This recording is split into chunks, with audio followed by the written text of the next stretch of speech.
So, good evening, good afternoon, and we're going to begin our discussion.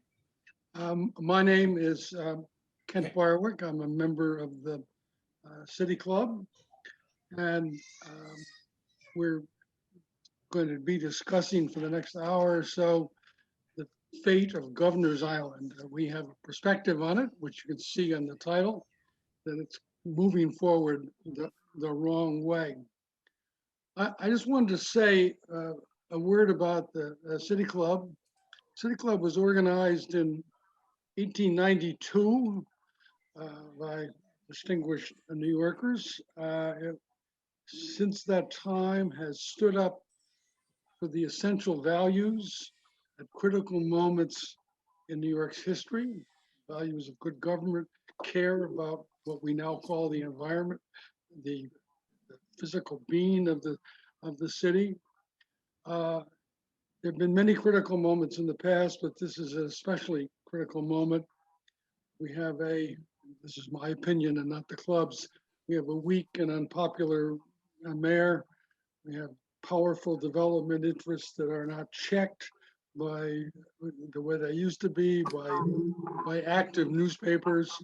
We, in general, have a very low sense of civic esteem and possibility. And because of that, for the last few years, the City Club has been re-energized and unfortunately often involved in fights. We've been lucky and successful in protecting a parkland and Flushing Meadow and overcoming the absence of an environmental impact statement for Hudson River Park, for protecting Fort Greene Park, and most recently for challenging the elusive and incomprehensible reasoning that led to the Board of Standards and Appeals approving a high-rise building that the zoning didn't seem to support on 66th Street. The City Club is not rich, but we have been able to collect a number of good citizens who are really smart and not afraid of a fight, and you'll be meeting some of them in a moment.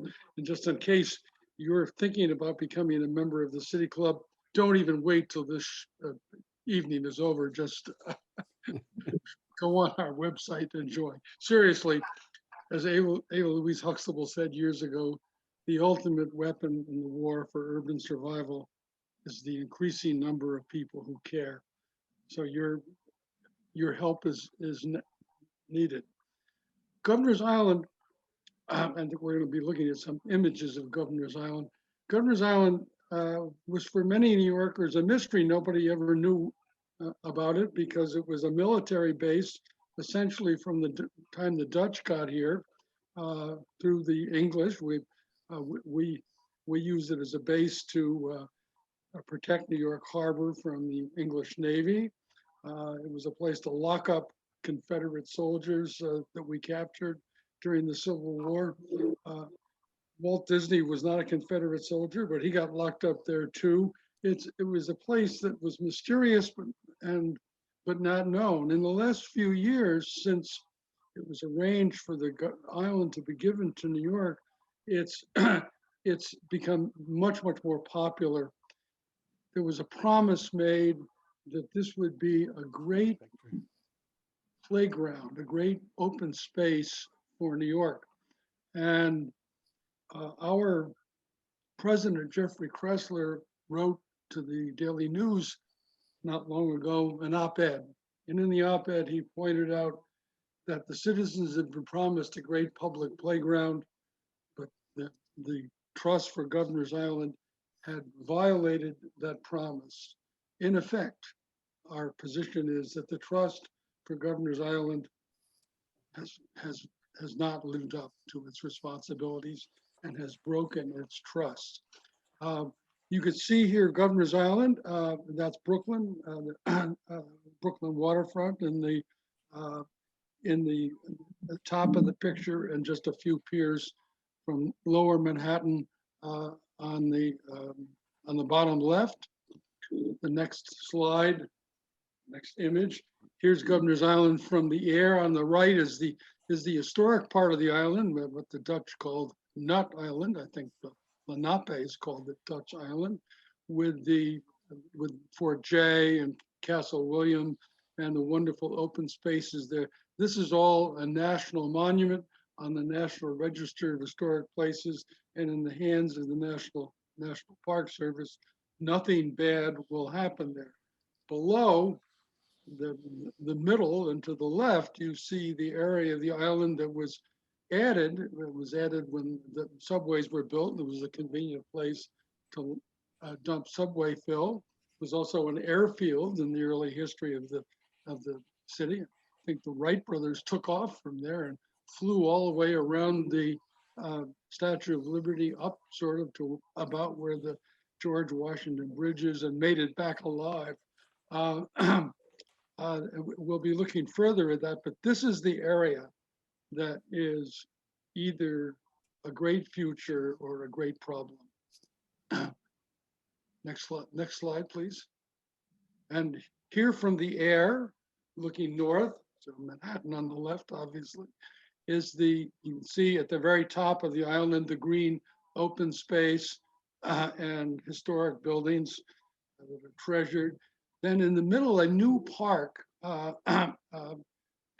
group of old ball fields, which we'll be hearing more about later, were converted into what many consider to be a very attractive park space by creating hills so that the flatness of the old airfield was eliminated.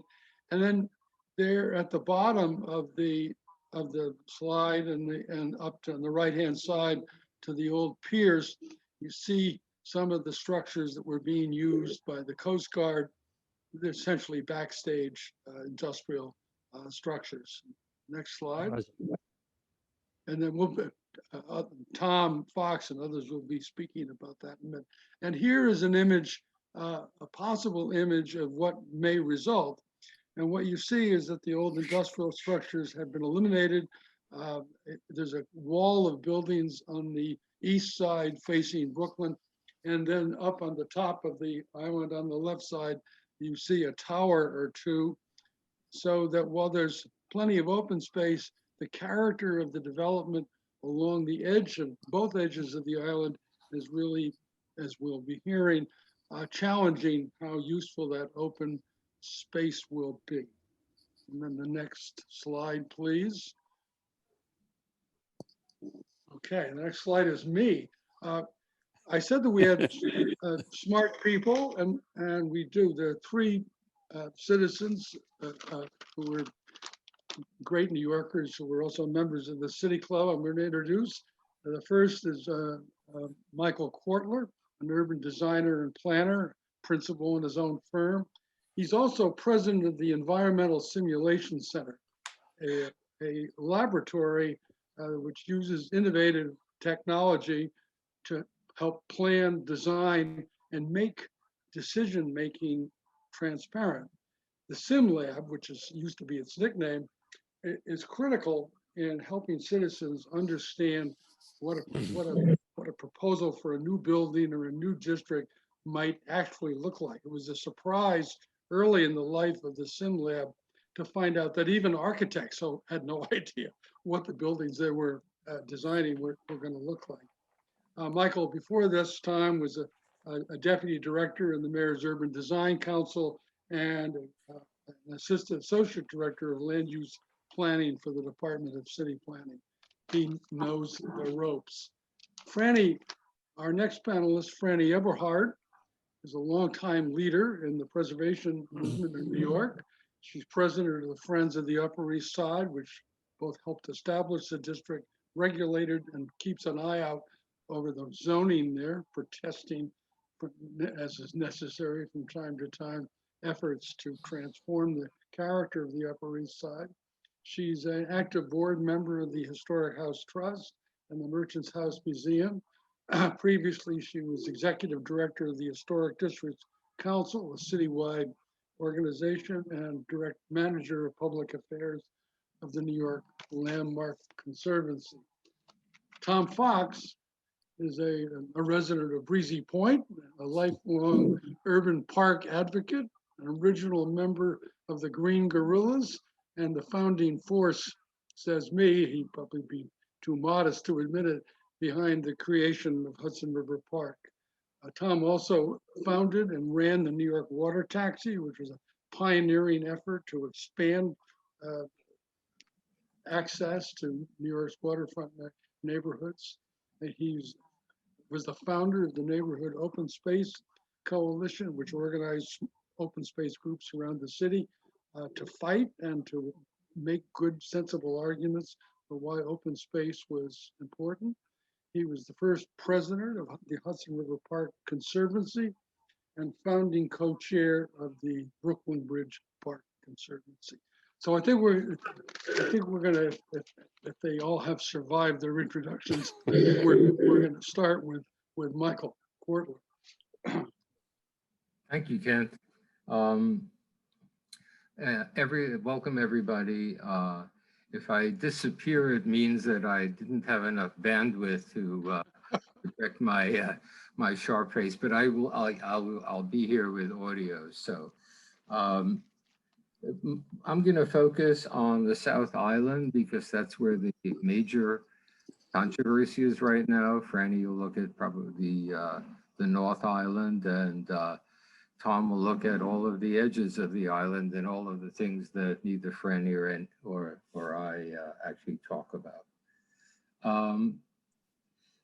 First of all, let's establish the context. Most of the planning and environmental work and zoning work for the south portion of the South Island was done before the pandemic.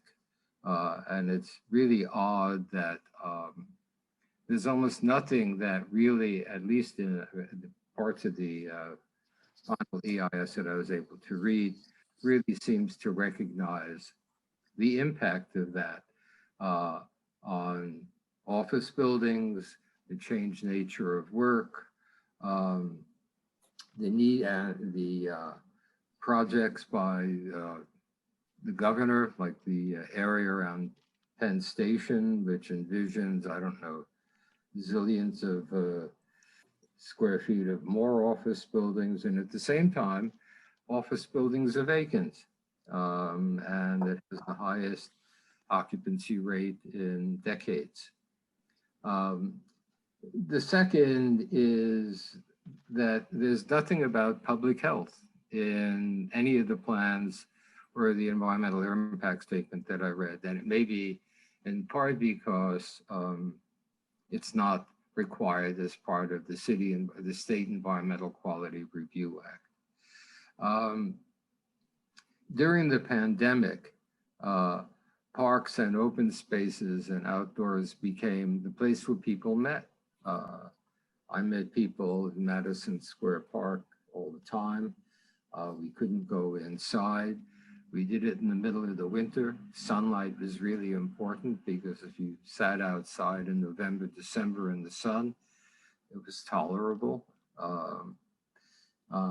Recreation space was really critical because we're basically locked up. And this is, you know, my friends in the public health world suggest that this is one of many pandemics that we will experience, assuming we get past this one.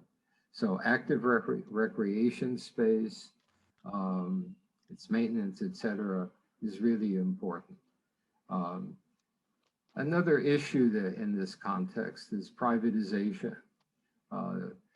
The basic premise for the rezoning of the South Island is that the park needs to be, Governor's Island needs to be self-financing, which is a question because it's not mandated in the deed.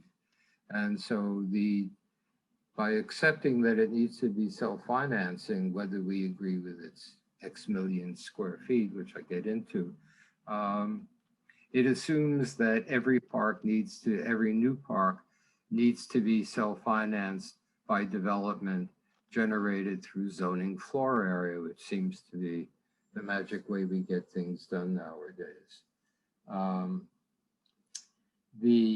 actually, as it stands right now, the north area is still, the historic area still is not fully occupied.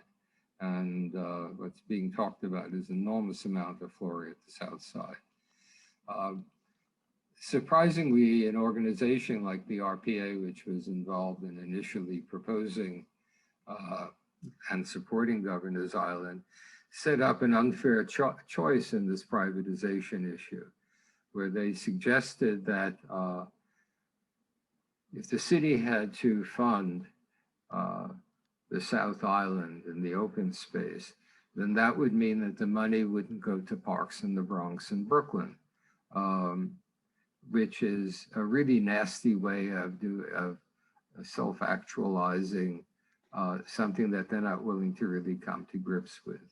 Okay, so the question is, why zoning? There are other ways that this could be done, and I'll get into some of that. So the trust proposal, so the next one is, let me get into the trust proposal. It's, all of this may get a little bit abstract, so I'll try not to get lost in the weeds here. But like with most things that deal with zoning, God's in the details. Anyway, this is primarily a zoning proposal with a hypothetical program. None of the buildings I'm going to show you, including the one that Ken showed in the introduction of the Sustainable Center, are real. There is no tenant for it. There's no, it's a picture. This is not unusual, but you should not be taking any of that literally, that there will be something like that. Tom, I think, will address other locations where some issues of sustainability are being addressed throughout the city. So that image may or may not happen. The only thing that really matters here is the zoning. And what is zoning and why zoning? Zoning creates floor area, which is the magic bullet here, according to the trust president or head of the board. You do it through, it's a development tool. Can I see slide 1, please?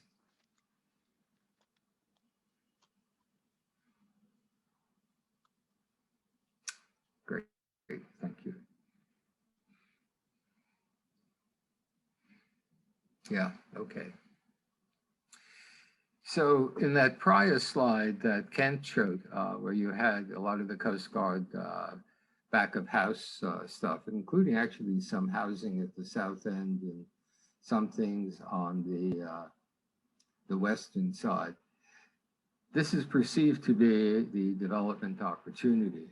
It could also be, in everybody's mind, I think, it could also be more parkland, but I'll get to that.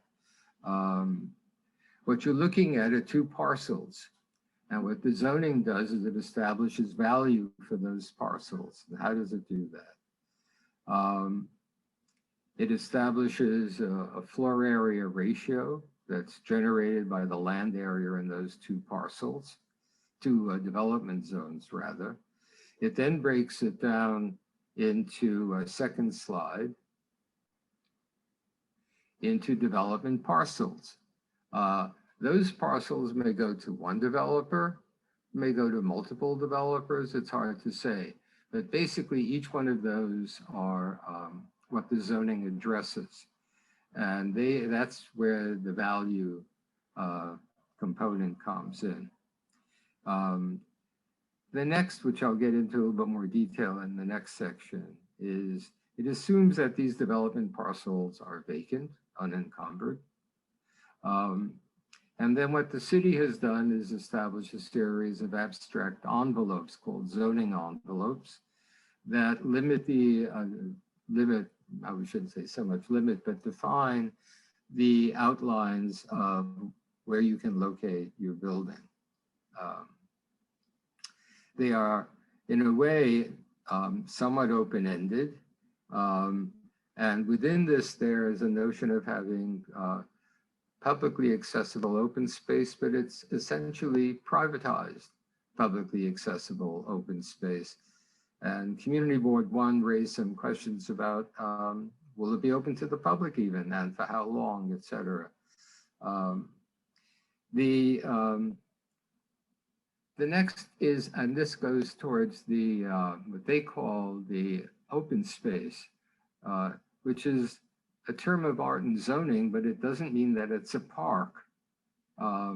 A public park doesn't generate floor area. Fortunately, this doesn't, but you never know, it might. Once you zone it, it might at some future point generate floor area. So this may be, in a way, an opening gambit on the part of the trust to see how far they can get. Anyway, this will go on for a while, and highly unlikely that what we're looking at today will be what it will look like when it finally gets done. The permitted uses, which are both for the parcels and for the open space, is so loosely defined that virtually anything can go on almost anywhere. Just a quickie, offices, large-scale furniture stores, by the way, could be located in the open space. A temporary circus, large restaurants, bars with entertainment, you name it. There's actually and hotels and so on. So there are very little controls really on what kinds of uses may be within the open space. And then finally, the City Planning Commission reserves for itself a certain amount of flexibility through what they call certification, which means that supposedly it's ministerial, but at the end of the day really isn't ministerial. And authorizations, which require community board approval, and amendments. So let's take a look at what they actually are proposing. So zoning it is and what's in it. Initially, about, I guess,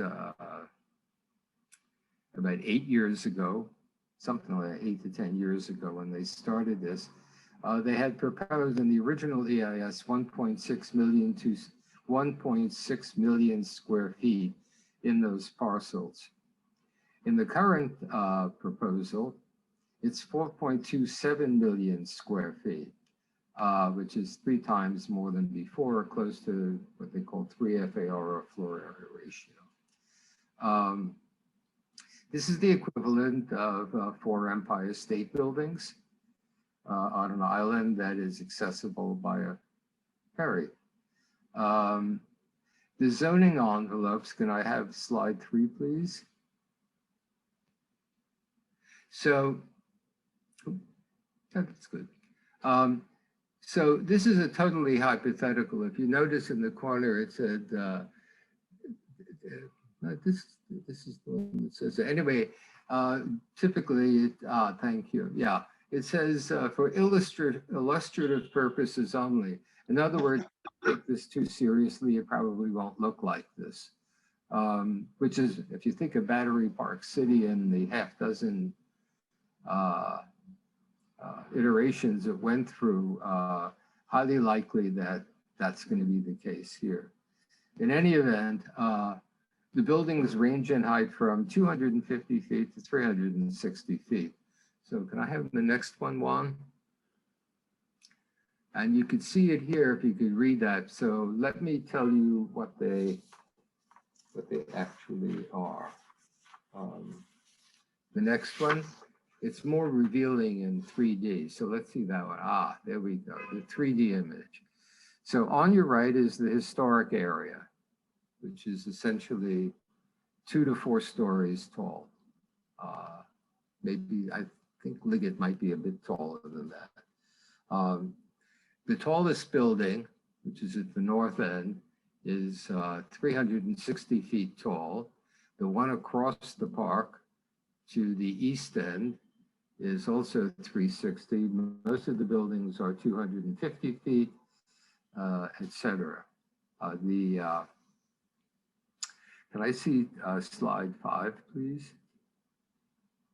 So reading the EIS, it's an embarrassment, you know, when it talks about that it will have, these buildings will have, these masses will have no effect on views from points on the island. I mean, okay. So this is the west development that it's 360 feet tall. Next, please. This is along the West Promenade. That's a 75-foot high street wall right up against the promenade. Interestingly, they didn't do a visualization of what the Eastern Promenade would look like. The length of that, by the way, is about 2,500 linear feet. It's short of a half mile, or about 600-foot long city blocks. So it's not this at least is relatively short. This is about 600 linear feet. Okay. Next, please. Okay.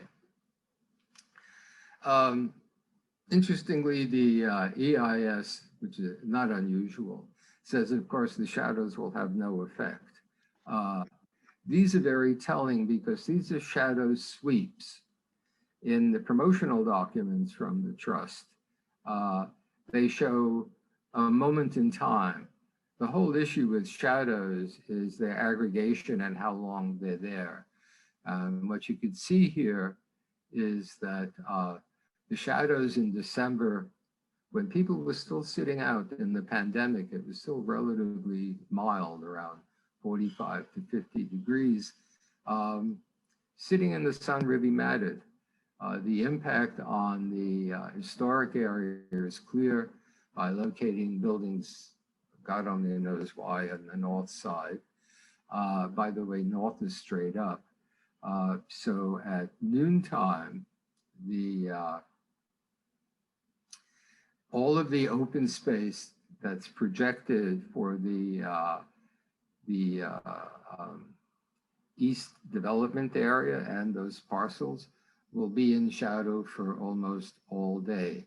And as far as I could tell, there's no reason when you're starting from scratch that you do that, particularly when it's so clear now after the pandemic that, after the pandemic, during the pandemic that continues, that sunlight's really important. I mean, it's an old public health issue.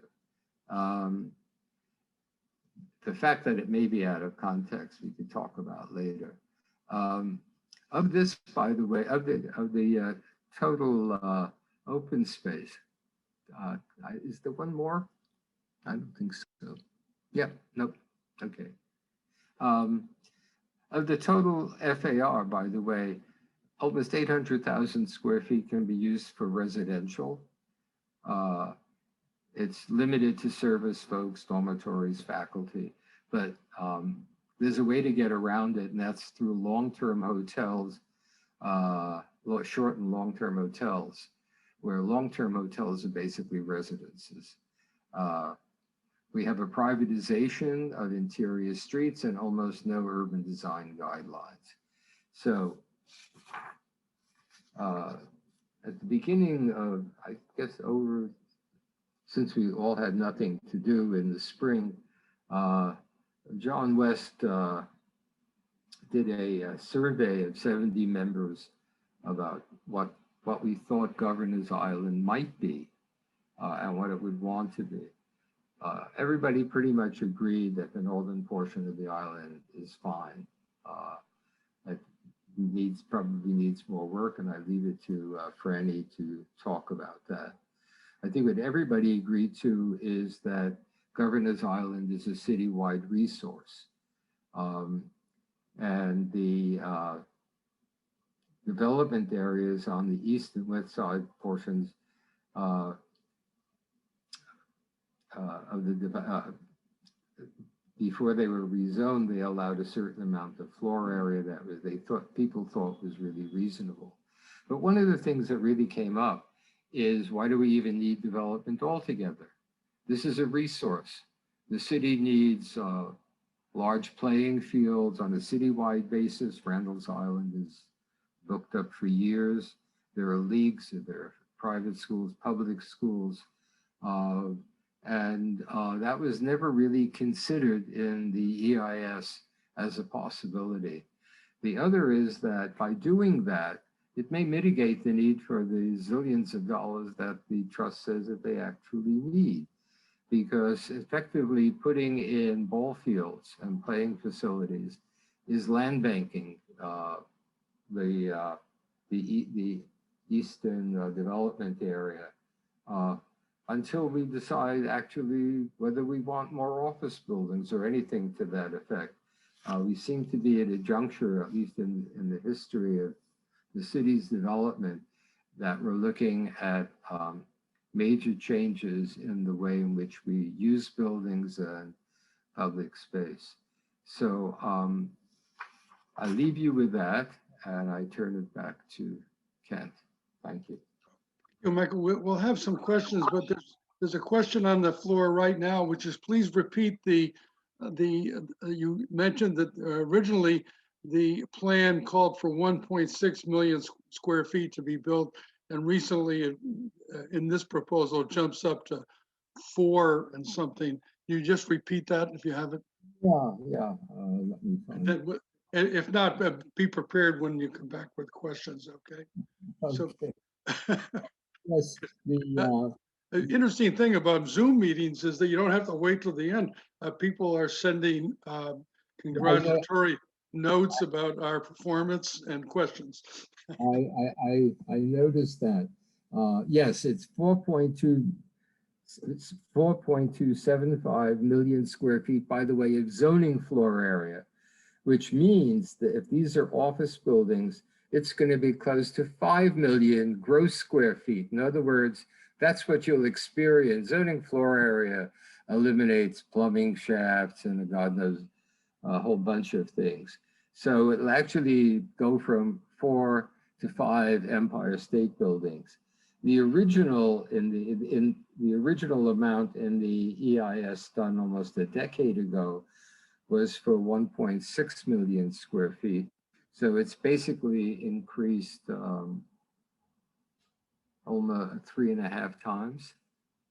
And as far as I could tell, reading Community Board One's excellent memorandum, that the trust has been unwilling to share their economic reasoning behind why they need that amount of zoning. Well, I think we'll come back to that in the Q&A. I know that's on a lot of people's mind. So thank you, Michael. Franny, here we are in this beloved historic and useful space, and what you're thinking about the plan. Well, I think I'd like to jump, if one could put it up, right back to the image we saw at the beginning. Yep, this one. That shows the Governor's Island's uses, this is use, when the city took it over, in the process of planning and thinking through what we would be dealing with. And one of the things, there's something missing from this drawing. This was done by the GSA, U.S. General Services Administration, for the Coast Guard, I believe. There's something missing from this drawing, which Kent alluded to. I was going to have a competition here and offer free membership to the City Club for the first person who could point out what's missing. But insofar as Kent may have let the cat out of the bag already, what's missing are the outlines of the historic district. Maybe that's obvious, but maybe it's not. I tend to think that the fathers of the city bureaucrats who are putting this sort of thing together don't think in terms of that so much. So there should be a line that goes around the right-hand portion of the island, which, without demeaning this beautiful place, I think of it as a big ice cream cone with the ice cream on the top. That's the historic portion. And then the cone is what's on the left, which is what we're mostly focusing on today. But that is in part the problem. I think of historic preservation in a couple of different ways. And I think other people think of preservation, of course, as preserving buildings. It's things. We know it is way more than just things. It's ideas. It's cultural artifacts. It's cultural environments. It's all kinds of different things. But it is things. And if Kent also, sorry, Kent, I don't want to dump on you too much here, but you said that the top portion, the historic portion, is probably going to be taken care of and nothing bad will happen there. Well, one of the things that is bad that is happening there is that not much is happening there. That's a problem. Let's go to the next sheet if we could, in which I put together, and this is very hard to read.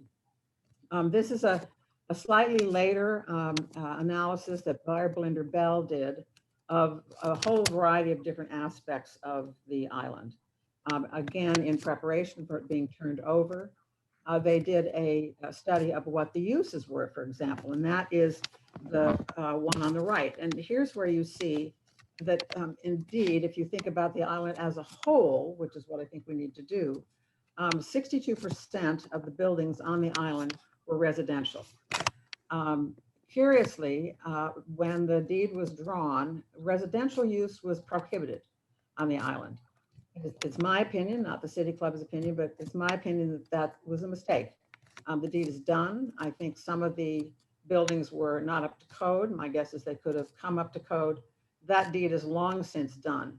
But the buildings on the north end and the ice cream part remain largely residential and largely unused. And that I think is a giant waste for a whole bunch of reasons. If you read the language, if you read what people wrote about Governor's Island when the city was getting it and contemplating how to handle it and analyzing it, as you see here, they really, it's quite rhapsodic. It seems so very exciting that the city would have this glorious space with all the open space ready to be reconsidered a little bit.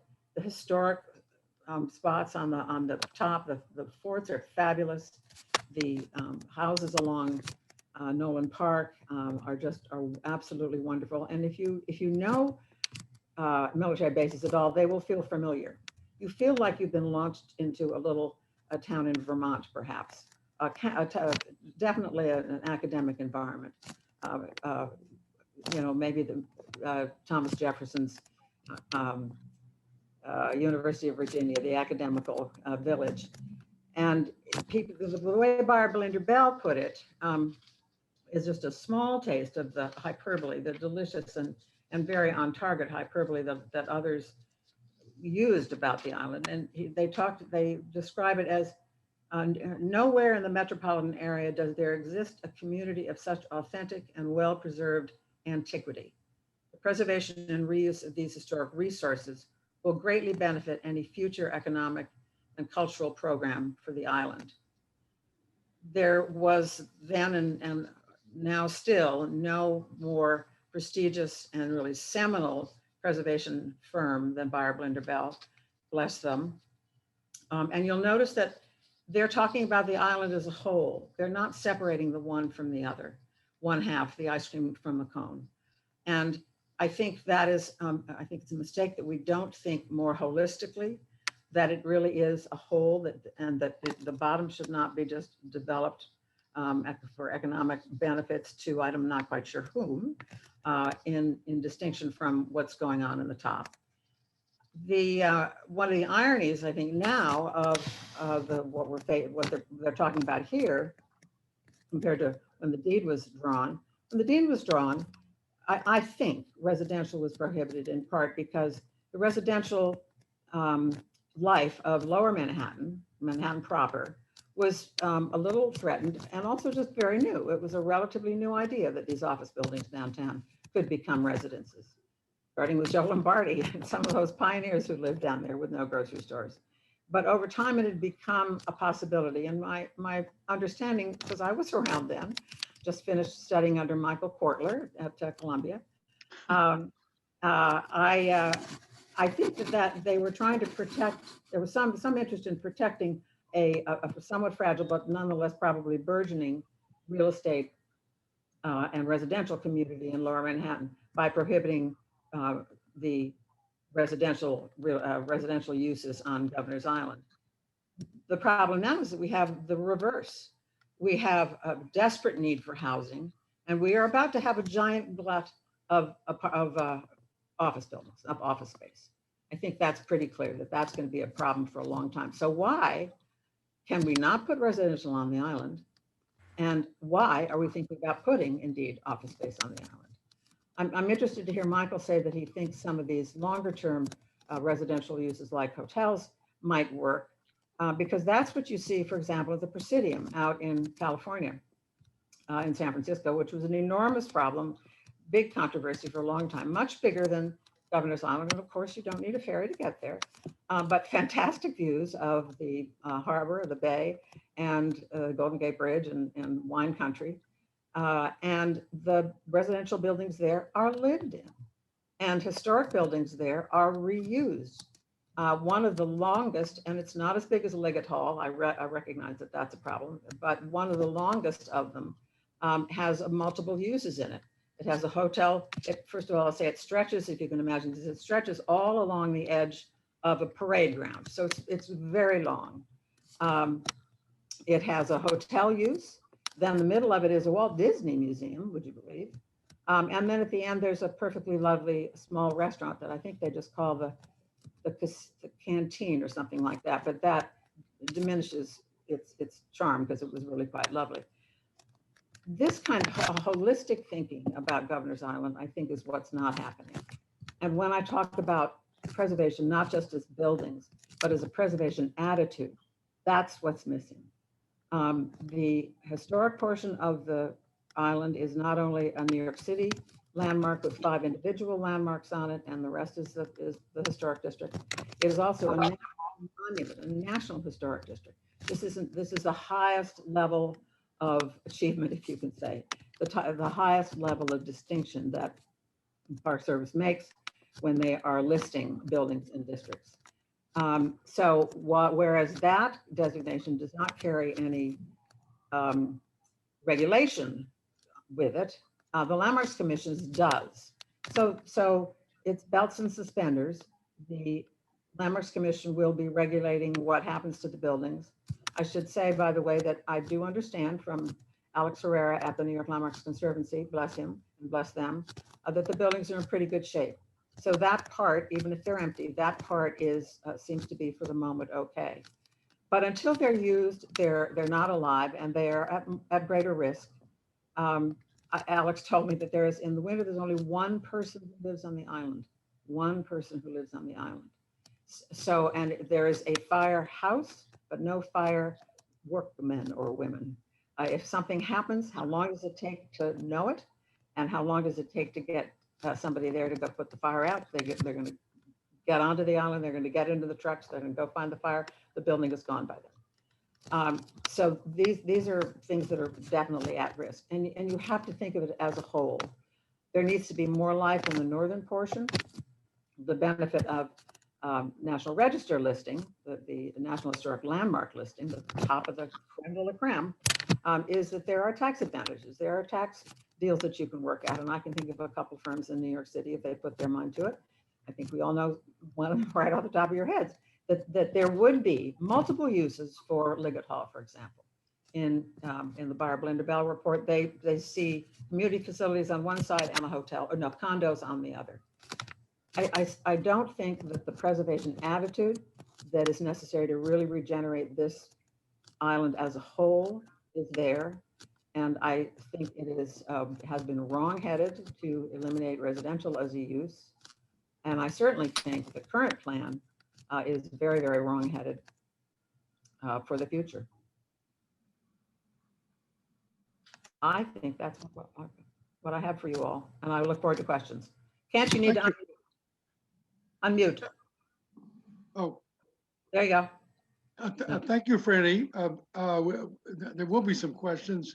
By the way, you mentioned Liggett Hall. That's the building that sort of divides the historic Exactly. district from and that, I believe that building itself was built to house 10,000 men, a full Yes. military division.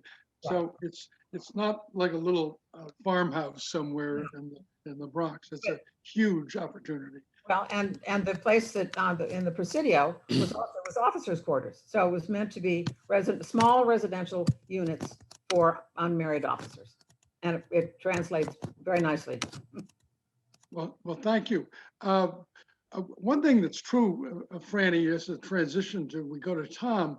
I remember when I first started to go out to Governor's Island that it smelled different. You could smell the sea there, and it has a very different feeling even than the air in lower Manhattan, which is close by, or Brooklyn. So, and that of course leads to the deterioration of buildings, and frame buildings don't last long unless somebody's scraping and painting. Tom, I believe you live near the Atlantic Ocean, and you may have some thoughts on Governor's Island or life along the Atlantic Ocean. How do you like this proposal that the city has advanced? Until I saw Michael's presentation, I never realized how horrific it was. It's it's totally unacceptable. And deserves to be beaten severely with a stick. I first went out there in 1971, and there were people playing golf on the golf course. It was a little 9-hole golf course that ran around it. And again in 95, when I was a friend was a captain in the Coast Guard, the people look at the shore and they say, oh, you know, a lot can happen on the shore. No, a lot can't happen on the shore.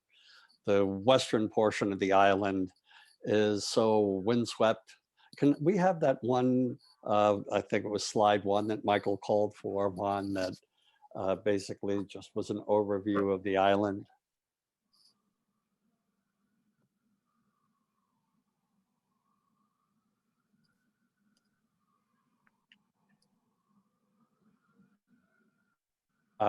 Great. Oh, there was an image. There you go. Perfect.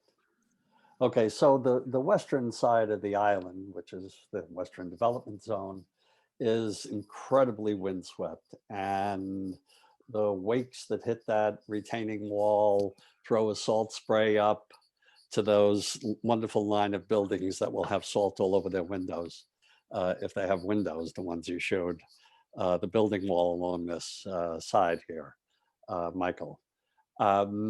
The inner side is where the Coast Guard vessels were cared for.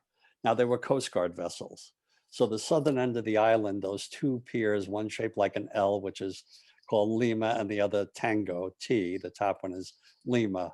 No, the top one is Yankee, and they took one of Yankee's arms off. So it looks like Lima in reverse now.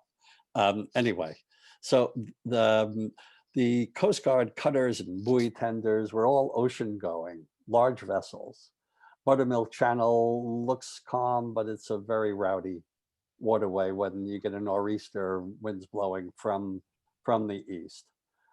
This is where they maintain their vessels.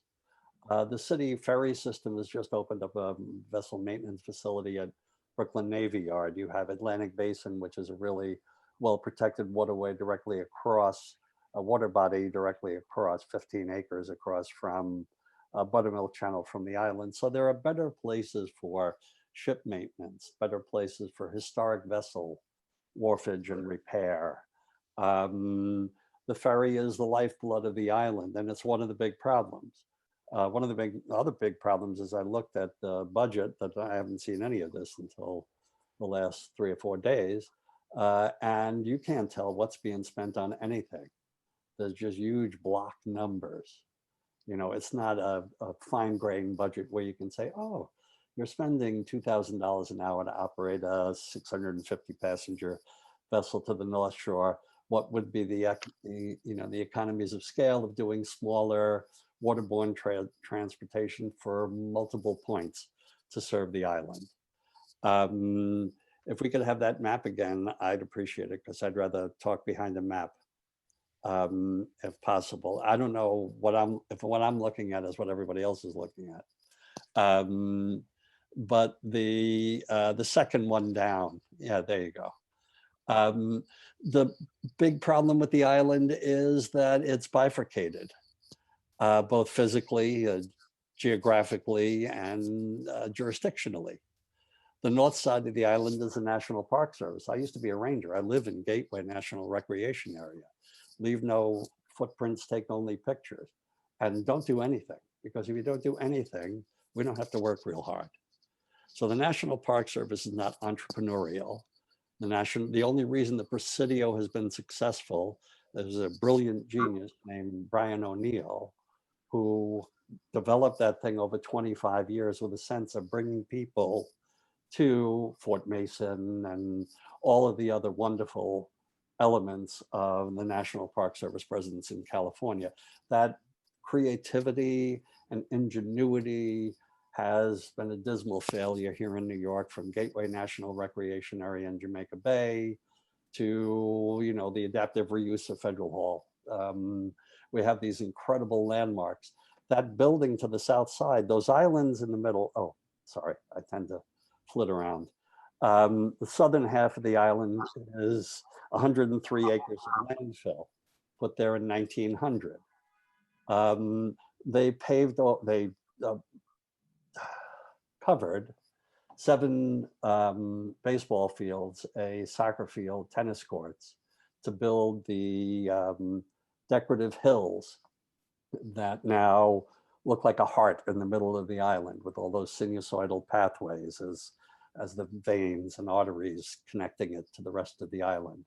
The tallest one there is 75 feet, Michael. I was really interested that you said 75 feet was the height of the West Development Zone. So at the highest point that they built to give you spectacular views of the harbor, you'll be looking at the back of a building rather than the Statue of Liberty, which makes no sense whatsoever.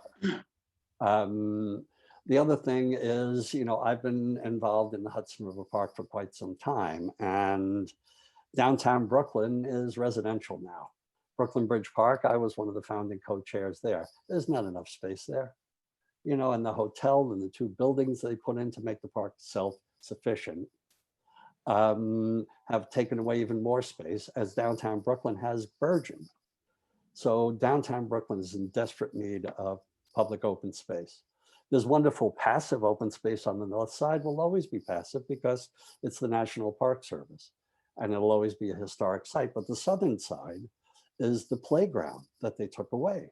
The federal government was giving us a playground, but they took the playground part of it away. And the rationale the city is saying is, well, this is ours and it's very expensive to take care of, so we have to overdevelop it as a rationale. Now, when they built those hills, the whole bottom of the large hill were made out of pumice because they were concerned about the weight. And they, in the large hill, they have monitors that go all the way down to bedrock because they're worried about settling. So think of what the foundations for a 360-foot building are going to be like on 103 acres of landfill in the middle of a very rowdy harbor. They're going to be incredibly expensive. So that's going to be part of this problem with the cost. Parks being self-sufficient is bogus. Hudson River Park, we had to triage Pier 40 and Chelsea Piers and the Midtown Maritime District to strike a deal to basically build the park. And the revenue for the park was supposed to come from the appreciation of the inboard real estate value, which would normally happen when you build a $1 billion public facility on what was, you know, junkies and tow pounds and bus garages and transvestite hookers. But the West Side changed, and rather than take the money from the inboard real estate, the development entities who always seem to wind up winning in one way or another. Bloomberg rezoned the entire West Side, and none of the money goes to the park. Actually, it went to Governor's Island.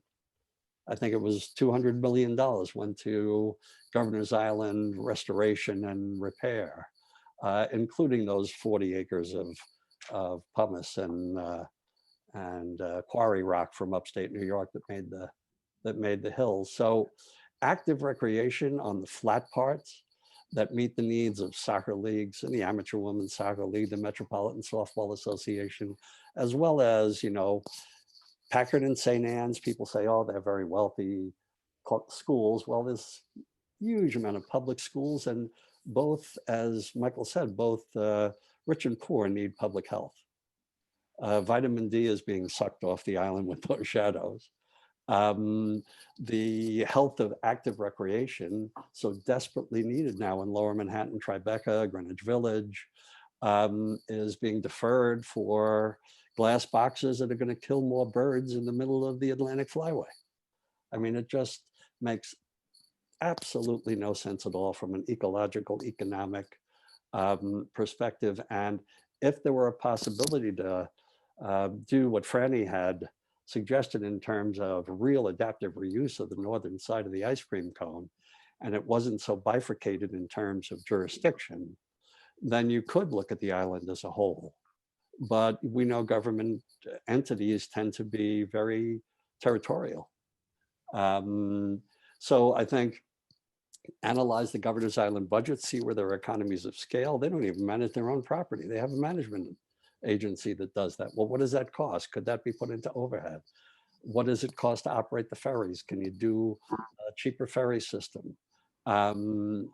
You know, the ball fields don't cost anything to build. So you defer all the costs of construction that Mike was alluding to as a driver behind the economics of this.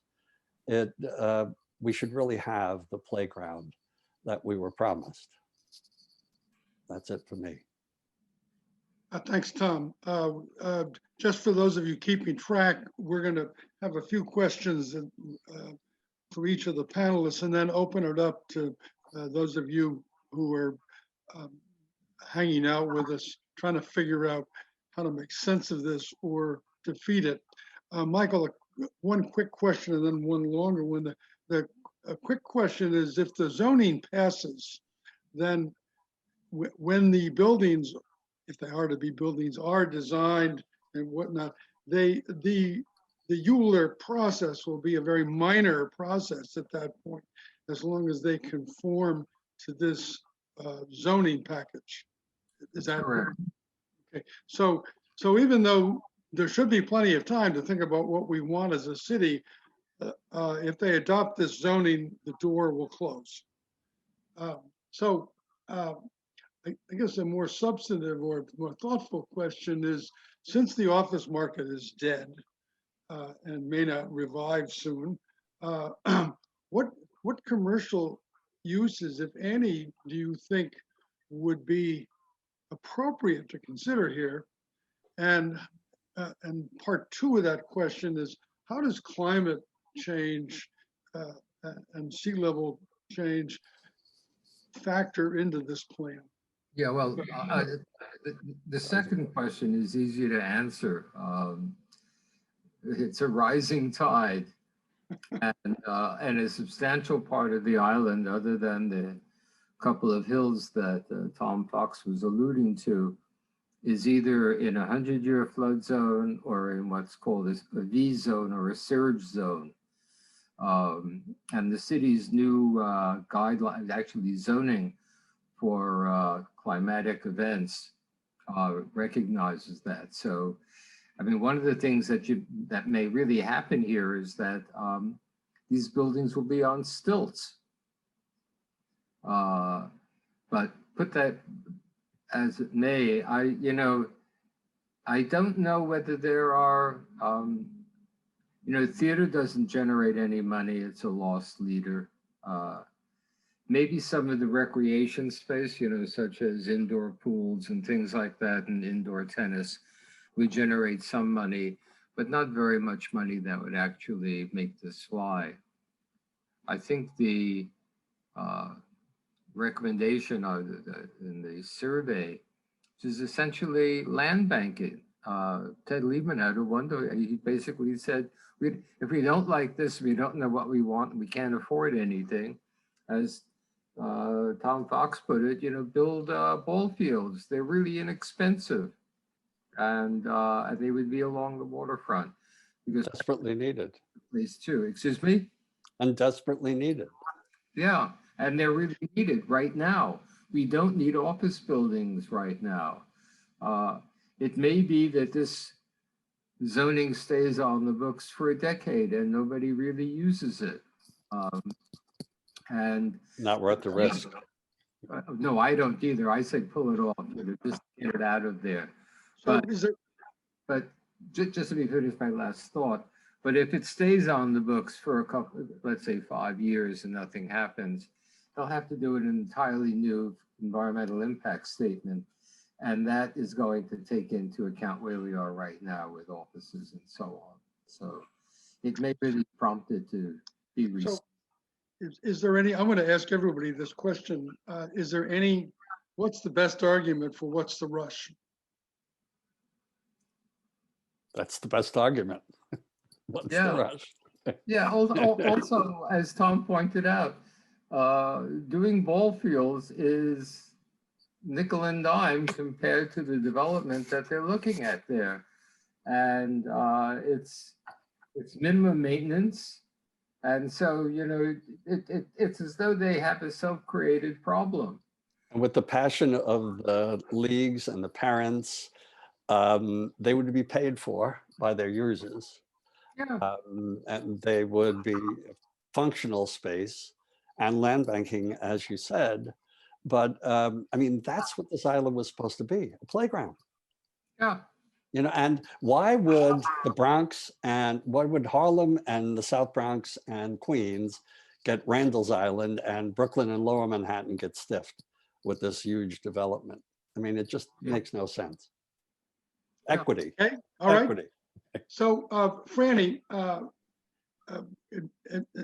talking about the cone of the ice cream cone, what do you think would be a constructive way to develop or the open space and new buildings and new uses on the south end of the island? If we, well, one aspect of historic preservation that you know very well is that you're not just preserving something, but you're learning from it. You know, the very special place has been created. How could the character of Governor's Island be extended to see the rest of it developed? And I note here something that hasn't been mentioned yet, is that one very positive thing that's happened on Governor's Island is the harbor school, is that kids from all over New York who are becoming familiar with the waterfront, with the possible trades where they could ultimately get jobs, learning to be deep sea divers. It's really a wonderful institution that seems to have a natural place on Governor's Island. What else like that could take place? Well, there already is at least one other project there, which is the, how many is it, the Billion Oyster Project? Yeah. It certainly is an absolutely natural place, or albeit a tough environment, for you know, for maritime studies and ecological studies about the ocean and ocean, a little, with some of the kinds of things that I think I see in Brooklyn Bridge Park. I think they've created some nice landscapes there and returned some natural kinds of growth. That's the direction to go. And it would be part of the holistic view that we thought we were getting when they gave us the park or gave us the island. Leaving with a history that goes back to the Native Americans. So there's an enormous wealth of history there to learn from, and natural history there to learn from, and in part probably recreate. When I first went down to the first opening parts of Brooklyn Bridge Park, and I noticed that you could walk down to the water, you could put your toes in the East River, I was astounded. I thought it was, you know, the Hell's Gate. I thought it was too rough and tough to do that. But yes, you could put your toes in the water there. I wouldn't go swimming, but let's let kids get back to that. And the Harbor School, and again, the Oyster Project are doing that. There are other schools. There's you know, a rowing group in the Bronx that does the same sort of thing. They row around Manhattan with kids. Let's do that. Let's do more of that. We're an island, and this is an island.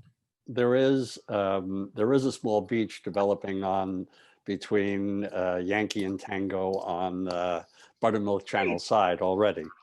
And the Harbor School is a great example of what can happen. I think that and you tell me, I think that engaging the National Park Service, this is going to destroy a national monument. You saw those shadows go all the way over to Fort Jay in the middle of the winter. And this is a national landmark. The environmental impact it's going to have the National Park Service should be shocked and really concerned about this.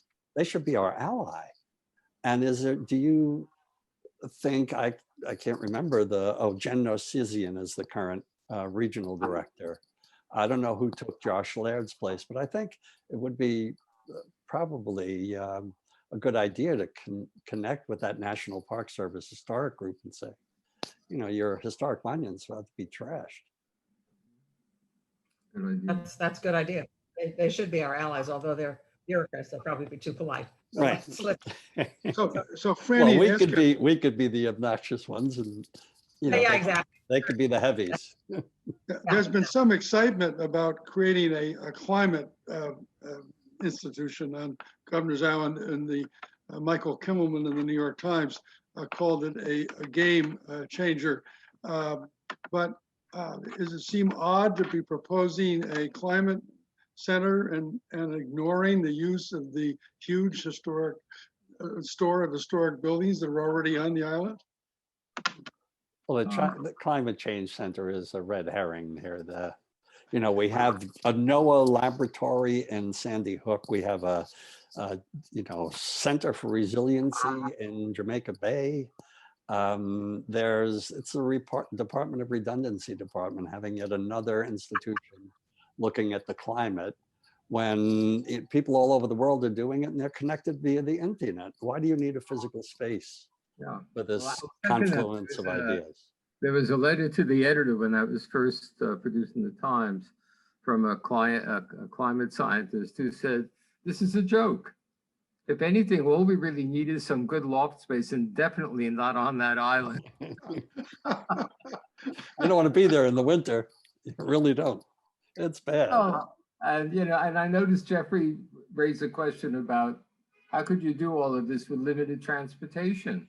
Well, the transportation isn't limited. Right now they run the course in which they run is can be up to a 1,200 passenger ferry, and depending on how you crew it, it can go from 600 to 1,200. They only need that for, as Franny pointed out, fire protection and police. God forbid, something happens over there during a concert or a public event, which would be impossible given what they're doing to the south end of the island. But and trucks coming over for construction, et cetera. That's what makes the car ferry so important. If there were electric shuttles on the island and it was pedestrian only, you could run much smaller, much more efficient ferries back and forth, even the water taxis, the smaller New York City ferries from Fulton Ferry Landing, from Red Hook, from Sunset Park. You could just link it in with the existing South Brooklyn run that now runs from Sunset Park in through Red Hook and to Pier 11. And that would open up the entire shore of Brooklyn. And then the city is expanding the ferry service to 39th Street in Midtown, which would be 39th Street, World Trade Center, Governor's Island. So West Side residents who have very little public open space could have access. So I think transportation alternatives are available. I know there was a plan advanced a couple of years ago to create a cable car from Brooklyn to Dan Governor's Doctorow. Island to Lower Manhattan. Yeah, it was a Dan Doctorow idea. However, not all Dan Doctorow ideas are wrong.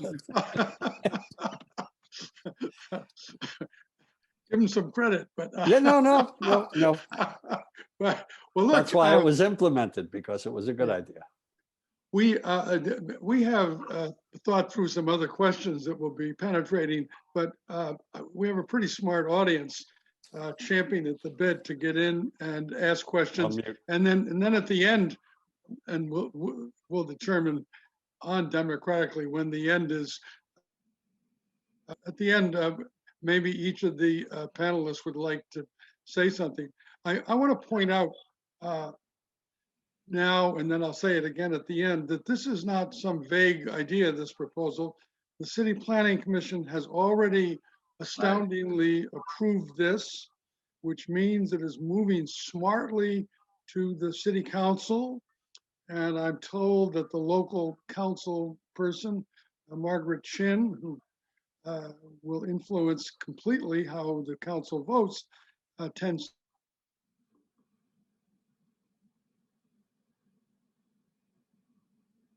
So this is on the verge 4th, which I think is next Monday or Tuesday. So if you care about this, we got to get going. Okay, now we're going to, with the help of our producer Juan Rivero and Laura, open this up to people who would like to ask a question, or we're used to it. If you want to make a statement, pretend it's a question, but whatever you do, leave room for a few other people to speak. Okay, so I think if you raise your hand, then I will see it. I see that Roger Manning has raised his hand. Roger, we'll take you. And you have to unmute yourself, as you probably know. I think I have. Can you hear me? Yeah. We can. Great. I'm Roger Manning, co-founder of MAGIC, Metro Area Governors Island Coalition. That's a group of longtime Governors Island visitors, but it's a new group. And yes, but Monday, April luck. 5th at 10 a.m. is the only city council hearing on Governors Island. It's the subcommittee, and we have information for that on our website. But I mean, there's so much I could say to leave room for other people. I mean, questions. We're pretty familiar with a lot of what y'all said, and I really appreciate a lot of this analysis, and we are so in agreement with almost all of it. We have an alternative plan. It's an actual visual map with land use of the island that, you know, it started out as a graphic. Now it's a whole thing. It's on our website. So I'm going to paste in the chat. I've done it a few times. I'll paste in the chat our website address and a specific address to that map. And we have sign-on statements for organizations such as yourselves that have signed on. You'll see it all. And I think that's probably enough for me. Well, thank you, Roger. I see that our great Lower Manhattan journalist, Teresa Loeb Kreiser, has a question or statement. Teresa, you have to unmute yourself, Teresa. I think I did. Can you hear me? Yeah. I think Yes, I I'm- can hear you perfectly. Okay, thank you. I ran an article in my newsletter in the current issue about the 104-year-old tugboat Pegasus ending up in the scrapyard because there was, and Pam Hepburn just ran out of places to park her and ways to keep her going. I've been talking to other people about the fact that there are not enough or no good marine hookups in Manhattan. In other words, what I'm thinking is, here's Governor's Island. It's got a marine background. It's got the Coast Guard history. It's got the harbor school. Why couldn't there be a tie-in with historic area that includes accommodations for historic ships, whether they're visiting or they're there permanently? And this would enhance the historic aspect of the southern part of the island. It's a question, and I'm wondering whether it's a practical idea or not. The historic maritime uses were they were for cutters and buoy tenders, and Pam did a great job keeping Pegasus alive, along with her board and volunteers for all those years. But it's also very difficult financially to support a historic vessel. So the landside support, we have 3 berths on the north side of Pier 25 in Manhattan. Atlantic Basin right across the way in Red Hook has 15 acres of space with probably 8 or 10 now ships hooked up to electric services there. There are those piers on the Governor's Island side don't have the infrastructure for, like, you know, water and sewerage and electric and that type of thing. There's a small cove to the northern end near the Battery Tunnel vent shaft, which could provide protected area for historic boats. But those bigger piers to the south, I think the water there is pretty rough. I've talked to Mary Hapstred at Lilac about that. The historic boat community would be interested in looking at places like this, but it would be a very difficult environment, especially with the access issues, having to get to and from via water.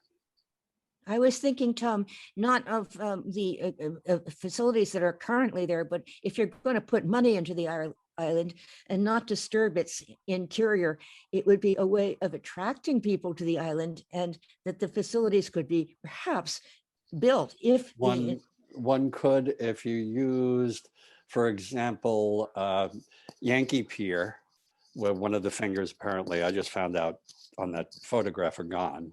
But if you used it as a breakwater for the area behind it, and then built floating docks next to the bulkhead, entirely possible. Mhm. You know, with the protection, using the protection of the pier. And that would be a suitable use of the waterway. But again, the historic vessels themselves are, you know, as a person who's Zone 12 vessels, you know, they say boat stands for break out another 1,000.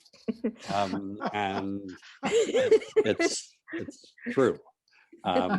So it's very difficult to care for that asset, if you will, on the island. But I think that there should be an open planning process that looks creatively at the adaptive reuse of the historic structures, at the athletic uses of the South End. This seems to be jumping to a conclusion about a development scenario that's totally out of context with apparent needs of the city at this time.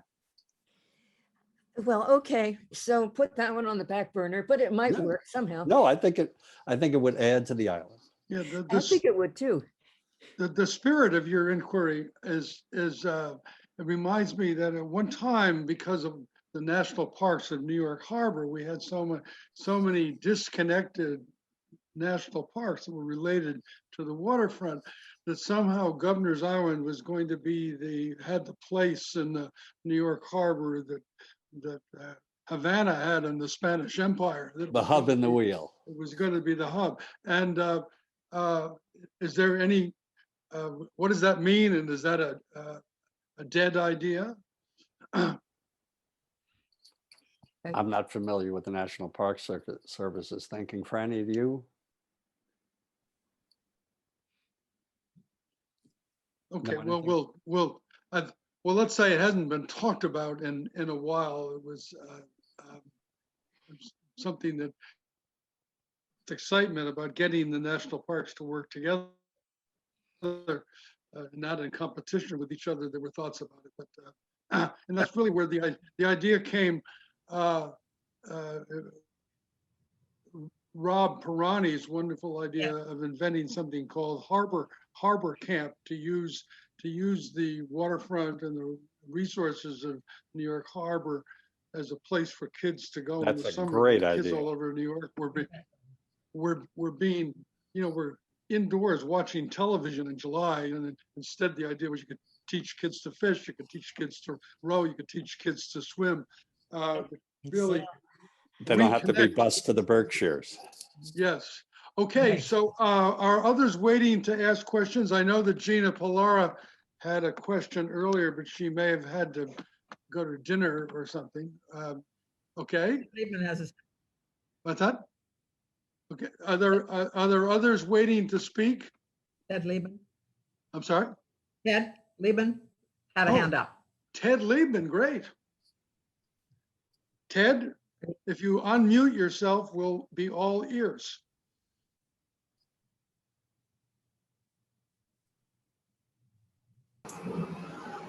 Here he comes. Okay. Hey, You know, our world, just think of how we've changed in the last 12 months. Wouldn't it be a good idea, thinking of the environmental, social, economic, spatial changes that we're seeing in the way we work and live, that it might be good to take this precious resource and wait 20 years, 50 years, and maybe we'll even get a better plan. Okay. I think you're speaking for a lot of people. Yes. Unfortunately, not the City Planning Commission. You would think that if they were better planners, they would never. Other comments? We're reaching the. Mosette We're- Broderick had her hand up, Ken? Mosette had her hand up? Oh, I didn't see that. So who, Juan, are you seeing these hands? Mosette Broderick? Mosette is coming up.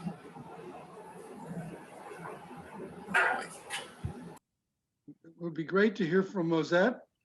If- Mike, Mosette, There we Yeah, go. go- It's unmuted finally. A crazy idea. The Millennium Line that went out to the Dome for the year 2000 in London. What they did was put it was evidently cheap to build, easy enough. They took heavy segments of concrete with a round opening in the middle, put it out to the area they wanted to go to, lined them up and put a tunnel through. And they have an under river pedestrian walkway. Now, I don't know how many of you have ever been to Greenwich, but I take students out there all the time. We can walk under the river. It's relatively cheap. If it's the only question I have is the river running too fast to work? But we could have a cheap tunnel that would be open big enough for kids, bikes, and maybe a small ambulance, not cars, but maybe a small ambulance. And you could get people moving in and out easily. And I think at little cost and stop the fixation on the ferries. I think that the tide here does run at 3 to 4 knots, which is about almost 5 miles an hour, but It that does. runs on the surface, not on the bottom. One of the issues is the depth of the channel. Yeah. They keep the channel 45 feet deep, which makes it, difficult to have it spanned with a structure because things like the sludge barges, if you will, Yeah. that come down the East River, traffic through that area, the Staten Island Ferry. Well, So it makes it a difficult technological, but I'm not an engineer and I'm sure. Nor am I. I know nothing about it, but the Greenwich Tunnel has elevators on both sides. Wow. So Very you cool. go down into the Greenwich Tunnel on the South Bank side. You walk across it. It's a shorter tunnel going up on the other side. So it could deal with the problems of different Yeah. levels.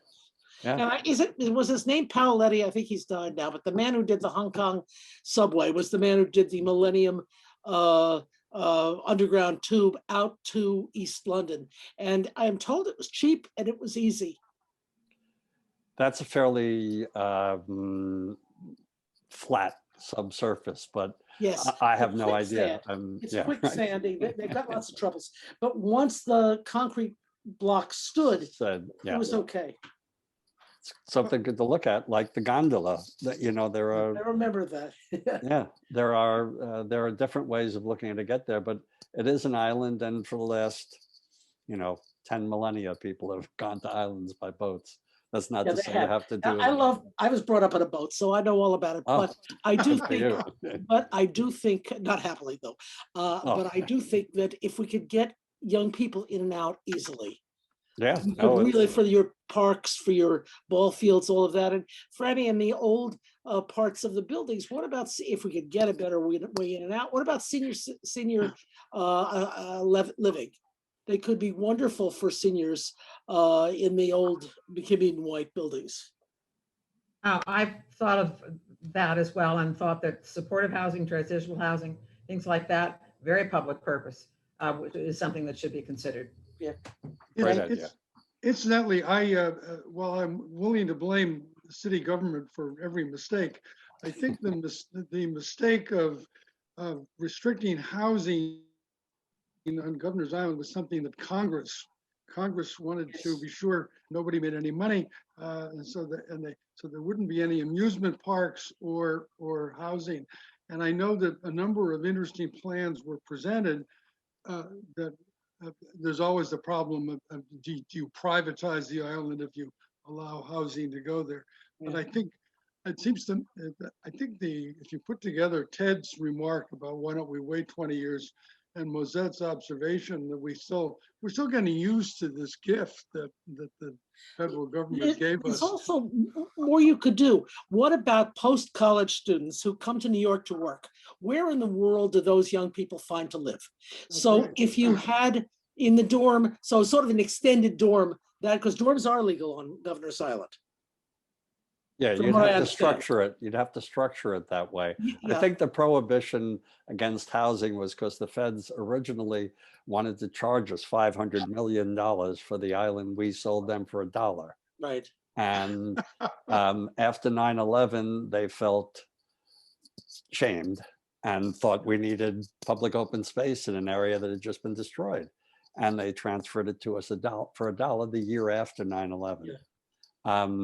But I don't think Shelley Silver wanted competition for his future constituents and having people live on the island, as well as the feds not wanting the economic.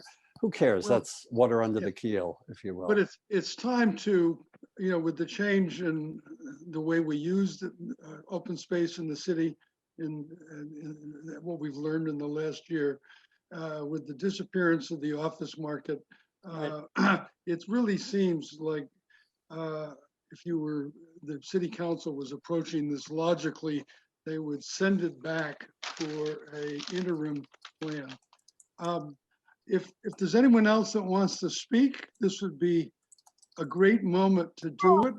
Okay. Hi, my name's Allie Ryan. Hi, Alex. And hi, I'm also a co-founder of Magic as well. And I wanted to just mention that Governor's Island did not have potable water until 2014. Wow.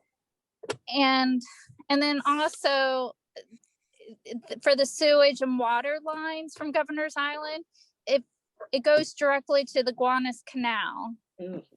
So that's it, and obviously right now, many people on this call are aware of the issues facing the Gowanus Canal, that this development plan is going to add create more problems for the Gowanus Canal if this development plan's approved. I hope you're taking the opportunity to inform the council persons from Brooklyn of this.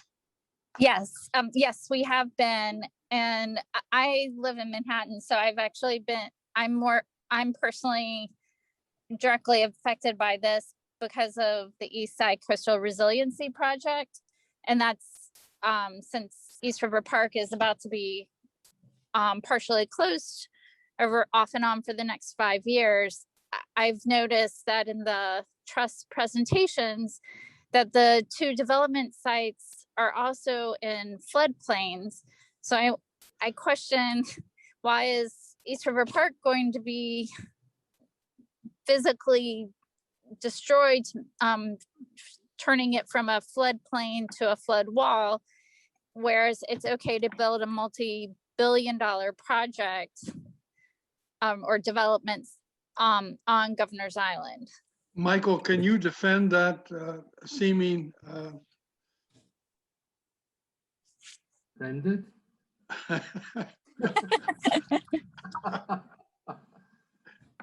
It's probably true that the left hand has no idea what the right hand is doing. Oh, it's absolutely true. And that's typically in the same room. So East River Park is going to be trashed. I believe if any development occurs on Governor's Island under this plan, it'll tear up the new open spaces for about 10 years. And I also, I'm learning for the first time in this call, I've seen a couple of the Gowanus dredgers on the call, that the Gowanus will be further stressed by this. It seems like the very least the city can do is to create a better way to handle the sewage. Are there others that, Michael, I asked you to comment and then I didn't let you. Anything you want? Okay, well, it's 7:32. That's only a few hours and days till the hearing coming up on April 4th. If you feel that the city is proceeding in the wrong direction, as Jeffrey Kressler organized this evening, then you should say so to your city councilman. It's also possible that because they did a kind of a sloppy job on the EIS and didn't consider a number of factors, that it wouldn't be astonishing to find that if the city council does approve this, that there is a period of litigation ahead. And so it's time to pay attention and stay tuned. Thank you very much for being with us tonight, especially thanks to Laura Session and to one of the friends who made the Zoom possible, and Juan Rivero, who changed his major to become the producer of this show, despite inadequate talent on our part. Thank you very much. Thanks.